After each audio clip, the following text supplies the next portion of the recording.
प्रभु यीशु मसीह के सामर्थ्य और महान नाम से मैं आज के दिन के लिए प्रभु का धन्यवाद देता हूँ।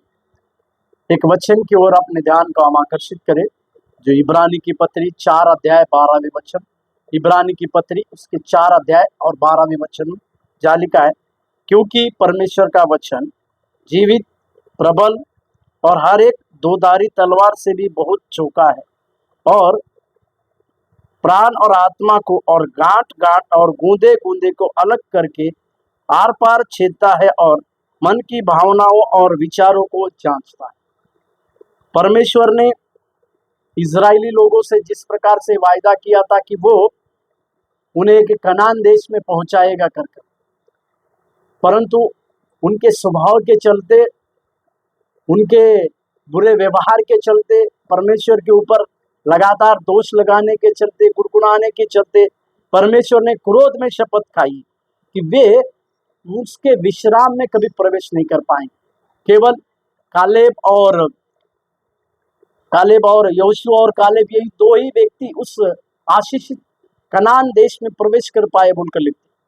परंतु इब्रानी का लेखक इस परमेश्वर की वायदे को या परमेश्वर ने जो वचन को कहा, उस वचन क्या है, वचन क्या कर सकता है, इसके विषय में एक विवरण को देता है। क्योंकि वो इस बात का, परमेश्वर का वचन, जो परमेश्वर के मुंह से जो वचन निकलता है वो क्या कर सकता है, इसके विषय में इब्रानी का ये लेखक हमें कुछ बातों को सिखाता है।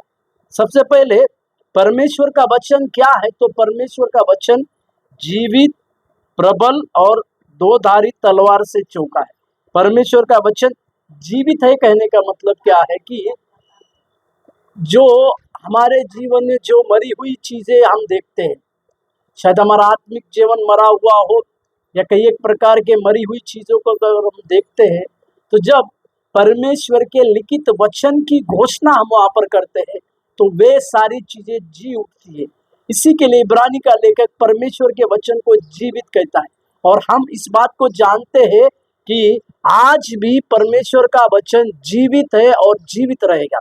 उसके बाद वो कहता है कि वो प्रबल है, मतलब परमेश्वर के वचन में इस प्रकार से ताकत है कि वो किसी चीज के लिए प्रबल और किसी चीज को प्रभाव डालने के लिए काफी है। और लिखा हुआ है तेज दोधारी तलवार से चौका है। जिस प्रकार से एक तलवार दोनों तरफ से काट सकता है, उसी तरह से परमेश्वर का वचन दोनों तरफ से काटने की क्षमता को रखता है। और किस प्रकार से हमारे जीवन में कार्य करता है, उसके आगे के वचन में अगर देखेंगे, उसी में परमेश्वर का वचन हमारे जीवन में किस प्रकार से कार्य करता है, तो वहां पर लिखा हुआ है हमारे प्राण और आत्मा और गांठ और गूंदे को अलग करके पार छेदता है। मतलब हमारे प्राण के अंदर कुछ बातें आ सकती है, हमारे आत्मा के अंदर परमेश्वर के वचन के लिए एक संदेह करने की बातें आ सकती है, या कई एक प्रकार के कार्य हमारे आत्मा के अंदर आ सकते। परंतु परमेश्वर का ये वचन जो है उस प्राण और आत्मा के अंदर के गांठ को और गूंदे गूंदे को पार छेदता है। ना केवल इस गूंदे को पार छेदता है, परंतु और वो दो बातों को भी करता है बोलकर लिखता है, मन की भावनाओं को और विचारों को जानता है। हालेलुया। हमारे मन के अंदर जो जो चीजें सम्मिलित है, हमारे विचारों में जो जो चीजें सम्मिलित आती है, वे सारी चीजों को जांचने के लिए परमेश्वर का वचन पर्याप्त है। मेरे प्यारों, हमारे आत्मा और प्राण के अंदर की जो कंफ्यूजन्स की बातें हैं, उसको हटाने के लिए परमेश्वर का वचन कामयाब है। इसी के लिए आत्मा की रक्षा करते समय जब हम परमेश्वर का वचन अपने अंदर रखते हैं, तो हमारे जीवन में हम किसी भी प्रकार के पाप की बातों में कभी भी नहीं फंसेंगे। और साथ ही साथ हमारे मन की भावनाएं और विचार, हमारे मन में जो बातें आती है या जो इमोशनल थॉट, इमेजिनेशन थॉट जो आते हैं, उस बातों को भी परमेश्वर का वचन जो है नजदीकता से जांचता है। हमारे मन के विचारों को वो जांचता है, इमेजिनेशन के कल्पनाओं को, भावनाओं को और विचारों को भी वो जांचता है। इसी प्रकार की क्षमता इस वचन में पाई जाती है।